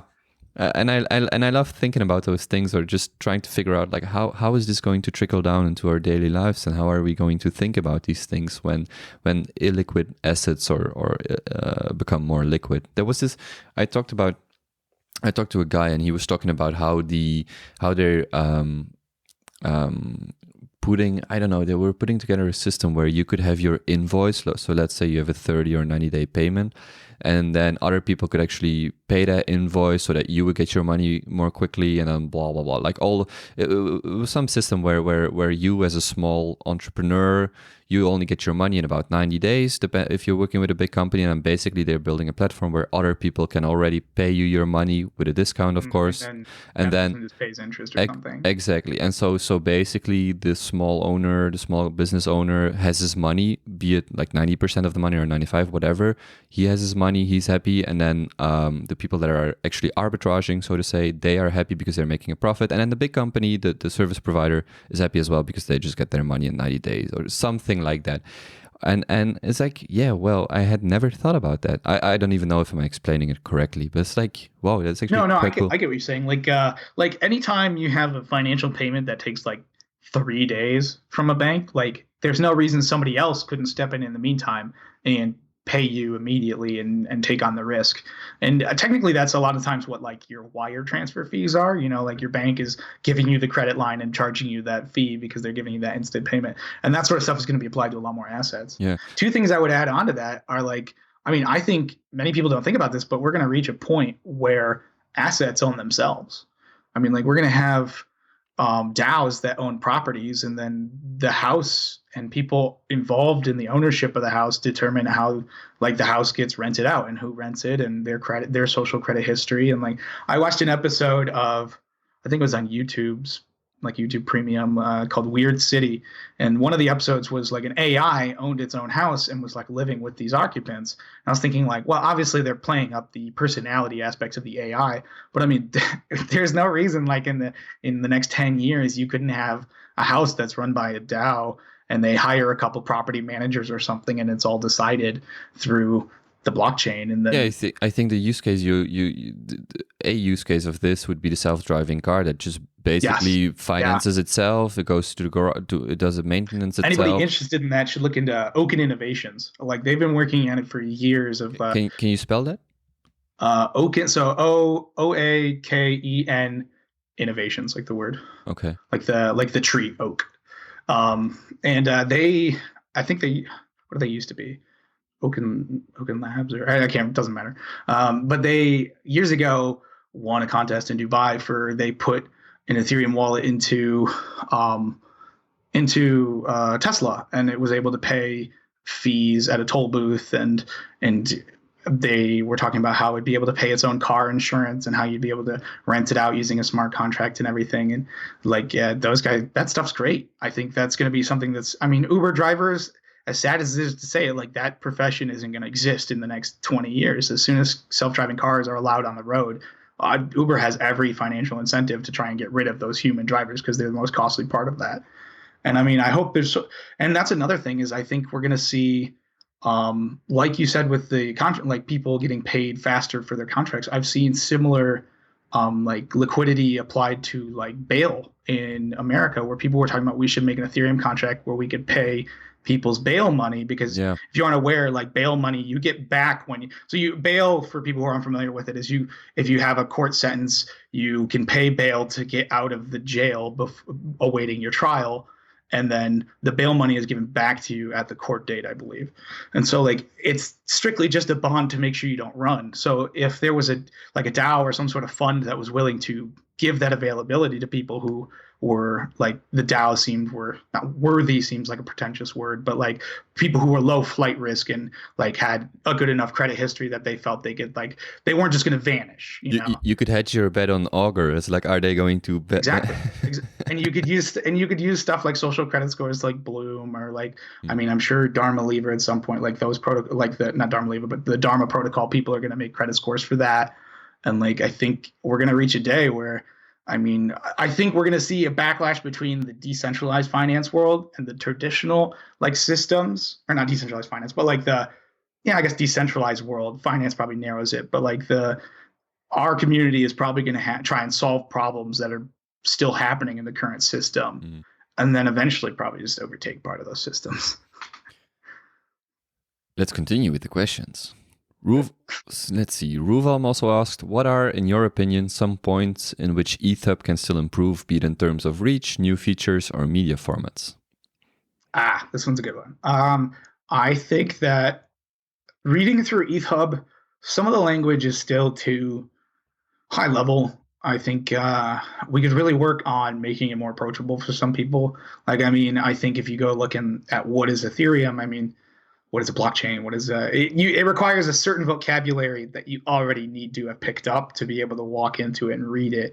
And I would like to get to a point where we service everybody at every level. So you could have, a high schooler come and read this who doesn't have very much computer science background and be able to understand it. And I'm not exactly sure how we'd organize it. Like, I don't know if we'd have like, what is your level of expertise? Like, I've seen those videos where they have like explain it to a preschooler, explain it to a kindergartner. I think it'd be cool to have that on every level. So we want ETHUB to be something for everybody. When you stop by, if you already are familiar with the ETHUB, with like the Ethereum space, you will find the latest technical developments and where you can find more resources. Or if you are completely unfamiliar with something, you'd be able to read it on the most basic level and work your way up to the highest level. I've tried to do a little bit of that with I added a feature in the glossary called the Sideways Dictionary, which I stole from the Sideways Dictionary, .com, I think it is. And it is like you describe something by using a metaphor, or like instead of the definition itself. So you can say like the blockchain is that poker example, like that. That's a lot more tangible and something people can think of versus like when you just start explaining about cryptographic proofs and everything. Like for example, your private key or like state channels or something like that. You can describe it like, oh, the only way you know that you each have a secret on each other, that sort of thing. Like when we all use it in conversation, but we could write them down and then people can read them, because sometimes those colloquial sayings are a lot easier to digest. I think so. That kind of format, I think we could add like the the pipeline. I want to try and get that whole like where people can chalk the idea on and it goes all the way through the process and gets vetted and gets built if it's good. And I think video is probably an avenue we should explore. I mean, a lot of people are visual learners, and there isn't a lot of like. I mean, I think we could also get more illustrators so we can have more diagrams, put bounties out for that sort of thing. It's one of those things where I think ETH Hub in 5 years is going to look a lot different than it is today because of the fact a lot of the stuff we write today, we just have to change in a couple of weeks because the development's happening at such a breakneck pace. Where eventually some of it solidifies. Like we don't have to write as much about the DAO fork because it's a couple of years ago. And there isn't much that gets updated on that page versus something like ETH 1.x. I mean, when we go to 2.0, the ETH 1.x stuff can just get condensed down to the most distilled version it can be. But for now, we have to talk about the most current things and see how history plays out. So it's like it literally is like writing the history books as you go along, and we're just having to pare it down as it goes. So I think over time, it's just going to get more and more refined. And I'm really happy to see that happen. jtnichol asks, if you ever come to the pit in Kansas City for a bite, what would you want? Oh man, seeing some of JT's barbecue over the years. Oh man, the beans always look really good to me. Whenever I watch people make, like whenever I watch those videos of the barbecue and seeing the like fat drip into the beans, I'm just like, I don't know, something about it. Like even the meat, I'm just like, well, yeah, but I want to eat the beans. Like man, beans and rice. If you combine those two, it's wonderful. It's wonderful. Yeah, actually, last summer I was at an accelerator in the UK, and they for some reason served us like the same breakfast every day. And like everybody's like, oh, beans for breakfast. It's like, no, you don't understand. I ate beans and eggs every day for 6 weeks. And it was like, I liked it. A lot of people hated it, but I was like, man, I could do this beans thing. Man, English breakfast is the best. Good. Very good. I was in London about 3 weeks ago or so, and I arrived too late to have a breakfast, and I'm like, man, I told my friend who I was visiting, I'm like, next time I'll stay the night so that we can have a great English breakfast. All right. So Rhetorical asks, what first attracted you to Ethereum? What first attracted me? Well, like most people, I learned about Bitcoin first, and then I don't know. Honestly, I remember the thing that first got me to buy Ethereum, I think, was like, it might have been the Polynex troll box. Honestly, I think it was like the troll box on, for those unfamiliar, Polynex is an exchange. It was the most popular exchange for quite a while in the Ethereum space until maybe like probably Binance came out. And then they had a chat box in the exchange, like underneath where you see all the coins. They're just, and some exchanges still have this, but like you could just see people just shouting, just constantly. Troll box was the perfect word for it because it's everybody just like, oh, you're buying the shitcoin, or no, you should be buying this, and it was hilarious to see. But I think it was like Ethereum was going up to like $4, and people were like, it's gonna be the next Bitcoin. It's gonna be, you should totally check it out. And like I looked into it, I'm like, yeah, this makes a lot of sense, and I think it just clicked ever since then. I don't know. And maybe it was FOMO. Maybe it was just right place, right time. But it was just funny because I always think about like, man, FOMOing in at $4. Like, and that being said, I am not a millionaire. People are gonna hear me say that, and it's like, no, I'm a poor college kid. I never had that much money to begin with. I've just gotten by. But yeah, no, I think what definitely got me into it was all of those factors I've said before, where it's like crypto just feels like that perfect mix of like game theory, politics, finance, entrepreneurship, even social work. I mean, it's the idea of being able to make something that anybody with an internet connection can come be a part of is just so appealing. DC Investor asks, what's your favorite video game of all time? Favorite video game of all time? I mean, if we're talking about economics, because I've said that a billion times here, in video game economics, I always tried to play the markets in World of Warcraft. And sometimes, you know what you learned? You learned sometimes the markets are too deep. You can't buy all of the type of herbs or swords or ores you're trying to buy. And, you know, a lot of that translates over into crypto. You definitely can't buy up all of the order book and try and run things. I tried doing that a few times and ran out of a lot of gold. But all-time favorite video game, I would probably have to say Halo. I mean, I've always liked Halo. Oh, actually, the thing that my mic stand is sitting on is one of the Halo books. So I think Halo was always just like a fun mix of a shooter and kind of like a strategy game, because you have to know like where the guns are and what guns can take out what sort of defenses. And It's good. If I had to pick a second, it's really hard to pick favorite video games because they're all so unique. It's like picking a favorite movie or song. It's different genres. But I mean, if I had to pick another one, I've always liked RTSs. So StarCraft is always a good one. I always played a lot of custom games in StarCraft. Actually, some of my first forays into programming were programming scenarios in Age of Empires 2 when I was a kid, trying to make scenarios and understanding how flags and conditions and stuff worked. And I don't know. It's I think video games are a perfect entrance for people who already have a curiosity about computers to like really dig into it. And it's cool to see it all play out. Have you ever played World in Conflict? No, I haven't. I spent way too many hours. Well, it's a little bit dated right now, but I spent way too many hours. Yeah. You gotta appreciate the classics. I spend a lot of time. My favorite video game, without a doubt, is Battlefield 2 because that's what I spend too much time playing. And I loved Battlefield Bad Company 2. Did you ever play that one? No. I stopped. Bad Company 2 had this beautiful thing where they made the like entire multiplayer map destructible. And I'm talking about like the masses would last so long, eventually every building was leveled. So it's like there was just nothing left to stand in. And I always loved that aspect of it. It's just like the gameplay would change as it goes. Yeah. I think I started with 9042 and I'm talking about 15 years ago, and then Vietnam.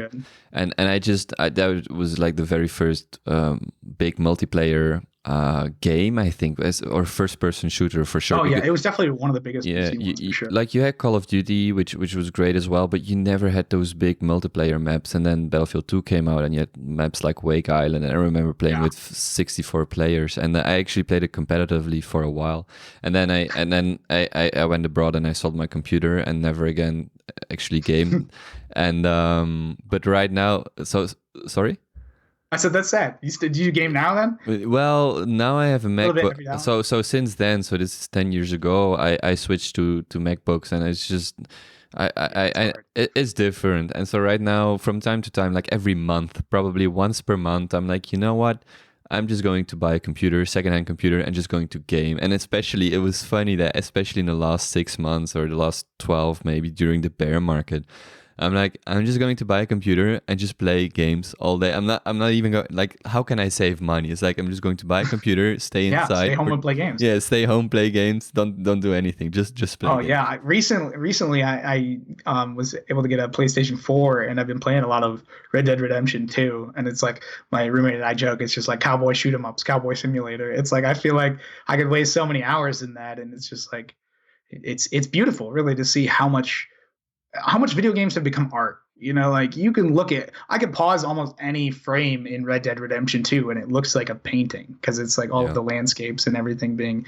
I mean, did you hear about the new PS5 coming out? Apparently, I have to say I've never been a console player, so I try and see what's happening, but you cannot get me excited by a new PlayStation. I'm sorry. No, I get you. If you're a PC gamer, it's like, oh yeah, that was 5 years ago. It was like, that tech has been around for so long. Now, actually, I actually got the laptop I'm recording this on is like a huge gaming PC I got when I came to college. But the thing I figured out was, unfortunately, a lot of my friends from high school were console gamers. So it was like I wasn't having as much fun on PC just because my friends weren't there. Yeah, definitely. Like I could play single player games and I was having fun with those, but like I could only play GTA Online so much by myself before I was like, I hate everybody and I just don't want to play this game anymore. but that's definitely what I noticed today as well with younger like cousins or nephews. They're like 12, 15 years old, and I think console games are much more popular right now because it's just that's where most people are at. But back then, it was like the computer games were the only way for me to play online. As far as I remember, we had a computer. I mean, with ease for sure. Yeah, because like back then, the only thing that would have probably even close to played online was like the PlayStation 2, like SOCOM. Those types of games were starting to pop up in a similar time frame as that. And I played some SOCOM when I was a kid, but I tried not to talk as much as possible on mic because way harsher back then. I think I was like maybe like 9 or something playing with a bunch of the dudes in the military. And I would always just like try and be as quiet as possible and just do my job. So funny. There's, by the way, what you mentioned about the art. It's something I noticed as well, not just in video games, but like Game of Thrones, of course, is running right now. And it's just the quality of not just video games, but series and books and all those Yeah. kind of things. Let's just stick to the digital stuff. It just went up so much. It's incredible to see the difference between a game that was made Even 5 years ago. yeah, even 5 years ago. Like I was thinking of Battlefield 2, I think that came out in 2005. So let's say 15 years ago. If you compare it to, I think Far Cry was the first game that was like, wow. And then it just like that. I remember that was like a big thing, maybe in 2008 or 9. I can't remember. But like if you compare that to a game right now, it's like, wow, this is just wonderful. And then because I had to think about Game of Thrones or something. Like you can literally, because you mentioned that, you could literally pause that in any moment and you're like, man, just the CGI and then the details and the costumes, it's wonderful in a way. How much effort goes into that. You know what actually kind of baffles me nowadays is like stuff like Game of Thrones and video games have gone up so high in quality, but then you see some stuff like in like mainstream movies where like it feels like the effects have gone down a little bit. Like, you know what I mean? Like they've almost cut into the budget, or like they've tried to. I personally really appreciate practical effects. So sometimes when they try and like do everything digitally, it's like there's almost something being taken away from that. Like one in particular I'm thinking of is like Iron Man's suit in the Marvel series. Like in the beginning, it was a physical one with digital, and I think that's like the best you're ever really gonna get is when you try and apply the tech with physical talent. And like there's some shots nowadays where it's like, or especially like with the a Justice League movie where it was like, that looked really rubbery, and it's like it almost felt like we took a step back. It's weird. Well, it depends. It's a technology, and you can use it or overuse it. It's just if you think about how Christopher Nolan makes his movies. Of course, he uses digital stuff, but he starts in an analog place, and so you can watch a movie like Interstellar, but there's still a huge amount of analog. I don't know if analog is the right word, but old tech. I think it's old school technology. I know what you're saying. Yeah. So yeah. All right, because we have about 15 minutes or so, right? Or 10. Actually, I have more time than I think. I think I miscalculated the time. I think I have still about an hour, so whatever time we need. Yeah, so there are 3 more questions, I think. So Toxic Badgers asked, what are your opinions on both Deeth, and I think he's talking about Beacon Ether? I think he's talking about dot Ethereum, like Dotherium. Oh yeah. Okay. So, what are your opinions on both dot Ethereum and Bitcoin SV as the circumstances surrounding them now, SV, I honestly, nobody should have ever bought into that grid, right? It's just a fraud. Let's be honest. Everybody knew it. Anybody close to crypto knew he was lying. He's never provided any sort of evidence that he's Satoshi Nakamoto, and now he's just like suing people. It's ridiculous. It's honestly kind of disgraceful to the community. I don't think, that being said, I don't think anybody should be, it's tricky. I was about to say, I don't think anybody should be delisting SV from their marketplace, but at the same time, they never should have listed it. So I wouldn't have, if I was an exchange, I would have never listed SV. It always felt like a cash grab from the beginning. In terms of dot Ethereum, I don't think I really know enough about it yet. I'm keeping my eyes on it. I think I think if the page hasn't been updated since the last time I checked it, it was just like a non-existent page, and I've seen some logos, but I haven't seen any plans of what it's supposed to actually be. So I'm holding out my judgment till I can see what they're doing with it. All right. Then there was user shortstack02. He asked, let's have a look. He put 3 questions in one comment. Okay. What are the top 3, and we might have gone through this before, but I'll just read his questions. What are the top 3 uses for Ethereum that the developers are working for, and do these differ from what the average person on the street thinks? Put another way, does the public share the same vision for Ethereum that the developers have? That's kind of tricky because like developers, there's a lot of developers, like I think if you're talking about dApps, I mean, I certainly, there's a lot of dApps that I don't think maybe they haven't thought them completely out or done enough user surveys to really figure out what the target audience wants. It feels like you see a lot in the crypto space where people see a technology and they try and find a problem to fix it with instead of the other way around. And so I think we're going to see throughout the next couple of years that, there's a lot of stuff that people don't want. In particular, I mean, I don't have a strong opinion on this, but I think stuff like NFTs, we really need to question how games are going to work in the future. Like if people actually are going to buy into the idea of like cross compatibility for games. I think sometimes like a lot of things with blockchain, people go in with the best intentions and assume they can, decentralize everything and go with the perfect vision. But I mean, when you look into it, there's, certain things that are still realities. Like when you try and do crossovers between games, like people still own the intellectual property of the asset, like the art behind the asset and stuff like that. I completely forgot what was the purpose of the question. Yeah, the difference between what people are expecting and what people want. I think anybody who's looking to abstract away like the actual nitty gritty of crypto and like knows their target audience is working in the right direction. You have to know you're making the trade off between am I going consumer and trying to get mainstream people who and pull people who are in the traditional finance world and introduce them to crypto by making it as simple as possible, or am I working toward the people who are in the community and making a tool for them? I think people who try and live in both worlds are gonna like have to do twice the work. You're gonna have to do both sides of it because they're two different target audiences. What is the most exciting thing happening with Ethereum that perhaps has not trickled down to the common person?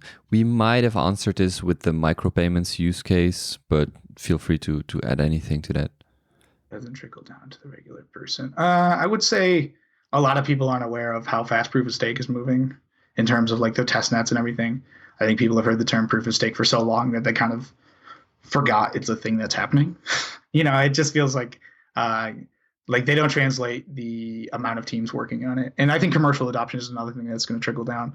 If you haven't been, especially people outside of the Ethereum space, like if you've been paying attention, a lot of companies are jumping on it. And in a couple of years' time, it's going to be something that, like, of course, it's something people aren't paying attention to now, but will be. For me, a similar thing is with the whole Bitcoin ETF. It's something that the day it will be there, and again, I'm talking more from investor, speculator perspective, not developer, but the day it will be there, people will be like, oh, wait a moment, I should have actually loaded up on Bitcoin or whatever ETF. It might be an Ether ETF, but talking about cryptocurrency in general, it's like, wait a moment, there's an exchange traded product now or fund.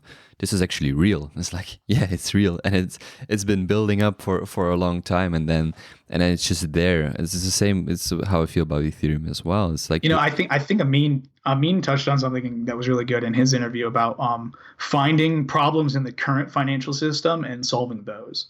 And when I heard that, I was like, oh yeah, that makes a lot of sense. The reason Spank Chain is so useful is because those people are currently experiencing problems. So it's like, I think sometimes people try and make solutions that aren't necessarily we know, and on some level we value them to be a better solution, but to somebody who doesn't necessarily understand decentralization and the idea of trustlessness, they're like, well, I trust my bank, so what's the problem? Yeah. So I think that's sometimes it too. Yeah, and I actually had this conversation with somebody, and they were like, yeah, but the Spank Chain use case, who bothers, right? It's a small percentage of people, or a small amount of people. But then I told him, it's like, yeah, but now think of journalists in areas where, it's you enjoy reading stories from Saudi Arabia or Syria or whatever place in the world where it might be hard to be an independent journalist. Now imagine that everything Spank Chain is building applies to journalists in those areas as well. It's like, oh, wait a moment, now this becomes, so you have a solution. It's basically plug and play, and now you can put it into different use cases, and it's quite amazing how quickly that goes from an initial use case, maybe in some corner of the world, but then it just it explodes into other use cases. Especially because, even just Spank Chain's live streaming technology, how many video live stream platforms could use that tech right now? Yeah. Think of how many Twitch streamers there are. Think of, what I saw the other day in the news was in China, there's an app where it's, live streaming kind of like QVC, where they're trying to sell you like clothes over a live stream. And I'm like, you could do that with state channels. Like, there's no reason you couldn't apply the same sort of tech that Spank Chain uses to that. Yeah. 2 more questions. One from Pocket Whalelord. He says, many people are pushing the narrative or believe that Ethereum development is slowing down to a standstill. Are there any metrics that you could show them that would alleviate their concerns? I would look at number of. So there's a lot of metrics. I would say developer mindshare is the biggest one, and you can measure that by doing a lot of different things. You can see the number of implementation teams and companies working on infrastructure and clients and basic services for Ethereum in the future. And you can look at how many dApp developers there are and how many projects and ventures have been started on top of Ethereum.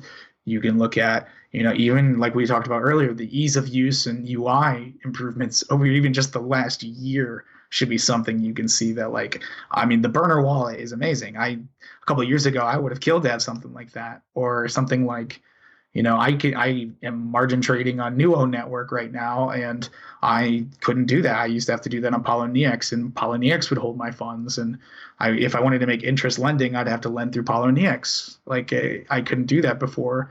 I think it's something that it's creeping up.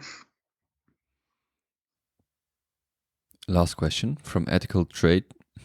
Have you ever thought that gay sex is literally twice as manly as straight sex? I mean, I hadn't really given it too much thought till I saw the question. And for those who didn't see it, I replied with r/they did the math. I mean, it's true. I guess it is twice as manly. It depends on the social consensus behind the word manly, I guess. It's all semantics at the end of the day.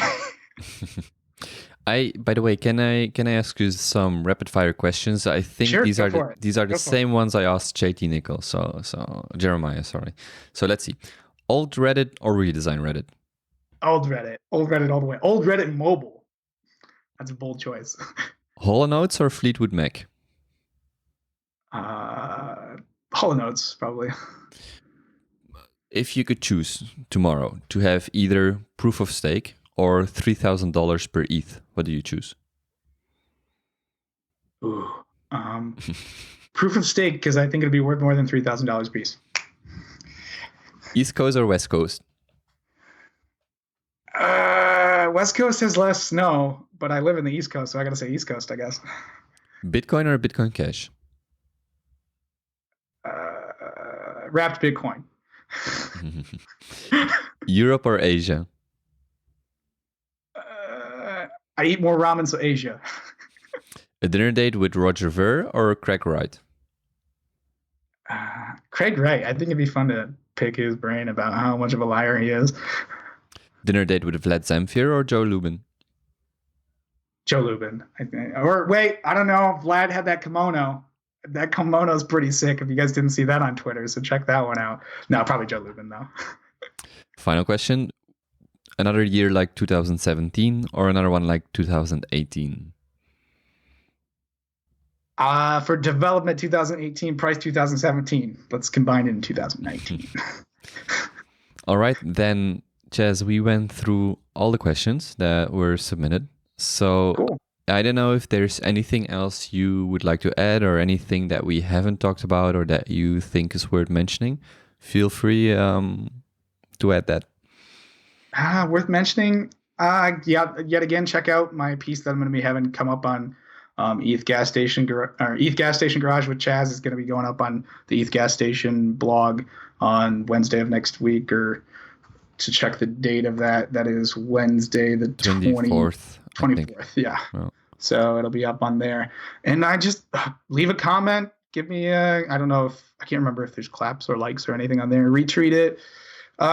One thing I would like to leave everybody with is that I made a post on ETH Trader, I think a couple months ago, about how I use pennies, like the idea of everybody giving a penny to scaling. But I think upvotes, comments, I think people just need to be aware of every thought you put out there and every intention you put out there ripples, it compounds through the community. People read it and people think about it. So if you're a lurker and you felt like commenting, make that extra step. It really adds to the community to hear one more voice, to see, even upvoting. I can't tell you how many times I put a post out there and I appreciate the upvotes, just because, the first upvote gets another upvote, and it just keeps going. So every little bit helps when it comes to pushing the message you want to exist in the world. I think that's something the Ethereum space can get better at. We're a little humble, I feel like. We could get a little more fight in us and, really push for how valuable the things we're doing are. Can I add something about the upvoting? About that? Sure. So the donut hoarder in me says, please don't upvote too much because you're diminishing my donuts. Well, upvote relevant comments. And I think it's also worth noting on the opposite side of that, just because you disagree with something, you don't necessarily need to downvote it. Yeah, if it's a valid opinion and you disagree with it, just don't upvote it and move on. Yeah, if it's like disinformation and just shitty, downvote it, I guess. Yeah, I have a rule is like don't downvote, or maybe downvote for every 100 upvotes you do. But I try not to downvote because I don't think that sends the right signal. Like upvoting if you like something, great. Downvoting is kind of, I don't really enjoy that. It's well. Yeah, I think downvoting is useful in the context of making sure you can filter out spam. But I think sometimes people use it as a way to silence a dissenting opinion when maybe you need to hear that the price is going to go down. Maybe like sometimes, especially in the daily, I can see it sometimes, especially when we get into FOMO mode, which we're all guilty of it at times, where it's like, oh, price going up, upvote, price going down, downvote. It's like, take a step back and think about like, well, maybe this person's actually trying to be nice and warn you that they think there's going to be a pullback. But at the same time, it's like everything. You just got to weigh it for what it is. Yeah. So, Chaz, thank you very much for coming on. I wish you the best. It's been great. Can I just ask you to link to the post that you're writing by the time it goes live? Just send it to me because I will put this video online today, but then I will be able to add it to the post. All right, that sounds great. All right. Well, thanks for having me, guys, and I hope you enjoyed it. Good luck, I was Chaz. helpful in some capacity. Yep. Thank you. See ya. Bye.